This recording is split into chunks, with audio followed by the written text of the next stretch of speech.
କିଛି ନୂଆ ଶିଖିବା, କିଛି ନୂଆ ଜାଣିବା, କିନ୍ତୁ ବୁଝିବା, ପଢିବା ଏବଂ ପ୍ରୟୋଗ କରିବା, ସେଇଟା ହେଉଛି ଓଡ଼ିଆ ପାଠଶାଳାର ପ୍ରଚେଷ୍ଟା।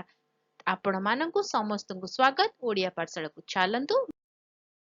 ରିକ୍ୱେଷ୍ଟ କୁ ଫୁଲଫିଲ କରିବା ଆମର କର୍ତ୍ତବ୍ୟ। ରିକ୍ୱେଷ୍ଟ ଥିଲା ବେଲଗଛ ଉପରେ ରଚନାଟିଏ ପ୍ରସ୍ତୁତ ହେଇଯାଇଛି, ଆରମ୍ଭ କରିବା। ବେଲଗଛ ରୁଟାସିଆ ପରିବାରର ଅନ୍ତର୍ଭୁକ୍ତ। ଏହା ସାଧାରଣତଃ ବିଭିନ୍ନ ଅଞ୍ଚଳରେ ଉଡ୍ ଆପଲ୍, ଏଲିଫାଣ୍ଟ ଆପଲ୍ ଭାବରେ ଜଣାଶୁଣା। ବେଲଗଛ ମଧ୍ୟମ ଆକାରର, ସାଧାରଣତଃ 10 ରୁ 15 ମିଟର ଉଚ୍ଚ। ଗଛର ଛାଲ ଧୂସର ବାଦାମୀ ରଙ୍ଗର। ପତ୍ରଗୁଡ଼ିକ ଯୌଗିକ ଅଟେ। ପ୍ରତି ଡେମ୍ଫରେ 3 ରୁ 5ଟି ପତ୍ର ଥାଏ ଓ ଚୂର୍ଣ୍ଣ ହେଲେ ସେଗୁଡ଼ିକ ସୁଗନ୍ଧିତ। ବେଲଗଛରେ ସବୁଜ ଧଳା ଫୁଲ ଫୁଟେ, ଯାହା ସୁଗନ୍ଧିତ ଏବଂ ସାଧାରଣତଃ ଗୁଚ୍ଛରେ ଥାଏ। ଫଳଟି ଗୋଲାକାର, ଏକ କଠିନ ଆବରଣ ସହିତ ଥାଏ ଏବଂ ଏହାର ଆକାର 5 ରୁ 12 ସେଣ୍ଟିମିଟର ମଧ୍ୟରେ ହୋଇପାରେ। ସେଲ୍ ଭିତରେ ଫଳରେ ଏକ ଅଠାଳିଆ ବାଦାମୀ ରଙ୍ଗର ପଦାର୍ଥ ରହିଥାଏ, ଯାହା ସୁଗନ୍ଧିତ ଏବଂ ମିଠା ଖଟା ସ୍ୱାଦଯୁକ୍ତ। ବେଲଗଛ ମରୁଡ଼ି ପ୍ରତିରୋଧକ, ଶୁଷ୍କ ନିଷ୍କାସିତ ମାଟି ସହିତ ଶୁଷ୍କ ଏବଂ ଅର୍ଦ୍ଧଶୁଷ୍କ ଅଞ୍ଚଳରେ ବୃଦ୍ଧି ପାଇଥାଏ।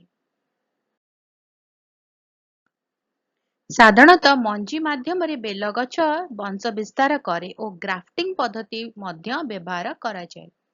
ଗଛ ଧୀରେ ଧୀରେ କିନ୍ତୁ ସ୍ଥିର ଭାବରେ ବଢ଼େ। ପ୍ରଥମ ଫଳ ଗଛ ଲଗାଇବାର 6 ରୁ 8 ବର୍ଷ ପରେ ହୁଏ। ସାଧାରଣତଃ ବେଲଗଛ କୀଟନାଶକ ପ୍ରତିରୋଧକ, ଯଦିଓ ଏହା ବେଳେ ବେଳେ ସାଧାରଣ ଫଳ ଗଛର କୀଟ ଦ୍ୱାରା ପ୍ରଭାବିତ ହୋଇପାରେ।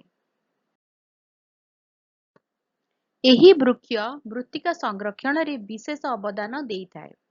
ବୃକ୍ଷ ଏବଂ ଏହାର ଫଳ ଅନେକ ସଂସ୍କୃତିରେ ସମ୍ମାନିତ, ବିଶେଷତଃ ହିନ୍ଦୁ ଧର୍ମରେ, ଯେଉଁଠାରେ ସେମାନେ ଧାର୍ମିକ ରୀତିନୀତି ସହିତ ଜଡ଼ିତ।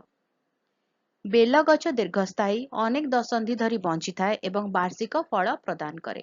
ରଚନାଟି କେମିତି ଲାଗିଲା ମୋତେ କମେଣ୍ଟ କରିକି ଜଣେଇବ। ଯଦି ଭଲ ଲାଗିଲା ଟିକେ ଲାଇକ୍ କରିଦିଅ, ଭିଡ଼ିଓକୁ ଆମ ସହିତ ସେୟାର କର। ଚ୍ୟାନେଲରେ ଯେଉଁମାନେ ଭିଡ଼ିଓ ଦେଖୁଛନ୍ତି ଆମ ସହିତ ଯୋଡ଼ି ହୋଇନାହାନ୍ତି, ଚ୍ୟାନେଲକୁ ପ୍ଲିଜ୍ ସବସ୍କ୍ରାଇବ୍ କରି ବେଲ୍ ଆଇକନକୁ ପ୍ରେସ୍ କରି ଅଲ୍ ନୋଟିଫିକେସନକୁ ଅନ୍ ରଖିଥାଅ। ଭିଡ଼ିଓ ଅପଲୋଡ ନୋଟିଫିକେସନ ପହଞ୍ଚିବ, ମିଶିକି ପଢ଼ିପାରିବା, ବୁଝିପାରିବା ଏବଂ ଜାଣିପାରିବା। ତାହେଲେ ଦେଖା ହେବା ଆଗାମୀ ଭିଡ଼ିଓରେ। ଭଲରେ ରୁହ, ସୁସ୍ଥରେ ରୁହ। ମୋତେ ଅନୁମତି ଦିଅ। Bye bye.